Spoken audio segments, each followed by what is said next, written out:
ಈ ಸರ್ಕಾರ ಗ್ಯಾರಂಟಿ ಹೆಸರಲ್ಲಿ ಜನಗಳಿಗೆ ಮೋಸ ಮಾಡ್ತಾ ಇದ್ದಾರೆ.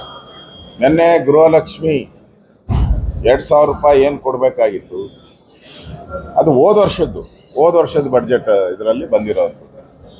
ಪಟಾಪಟ್ ಅಂತ 5,000 ಕೋಟಿ ಲೂಟಿ ಹೊಡೆದು ಸುಮಾರು 1,26,00,000 ಮನೆಗಳಿಗೆ ತಲುಪಬೇಕಾಯ್ತು. ಅಷ್ಟು ಜನಕ್ಕೆ ತಲುಪಬೇಕಾಯ್ತು.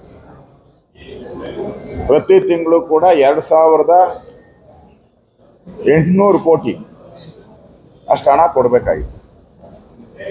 ಮೋಸ ಮಾಡಿದ್ದಾರೆ. ಈಗ ಶಕ್ತಿ ಯೋಜನೆ ಅದರಲ್ಲೂ ಕೂಡ ಪೆಂಡಿಂಗು.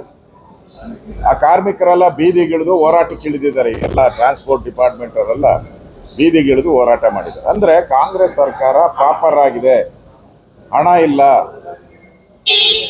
ಸಂಬಳ ಕೊಡೋಕ್ಕೂ ಹಣ ಇಲ್ಲ.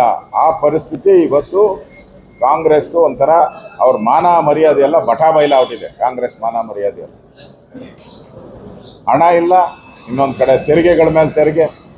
ಈಗ ಮತ್ತೆ ಸ್ಟ್ಯಾಂಪ್ ಡ್ಯೂಟಿಯನ್ನು ಜಾಸ್ತಿ ಮಾಡ್ತೀನಿ ಅಂತ ಹೇಳ್ತಾ ಇದ್ದಾರೆ.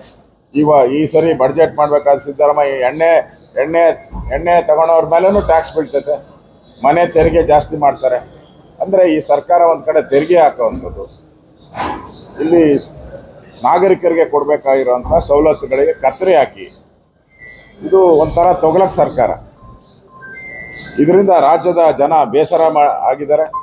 ರಾಜ್ಯದ ಜನಕ್ಕೆ ಅನ್ಸ್ಬಿಟ್ಟಿದೆ ಈ ಪಾಪಿ ಸರ್ಕಾರನ ಯಾಕೆ ಎಲೆಕ್ಟ್ ಮಾಡಿದ್ರು ಅನ್ನೋಷ್ಟು ಬೇಜಾರು ರಾಜ್ಯದ ಜನತೆಗೆ ಇದೆ.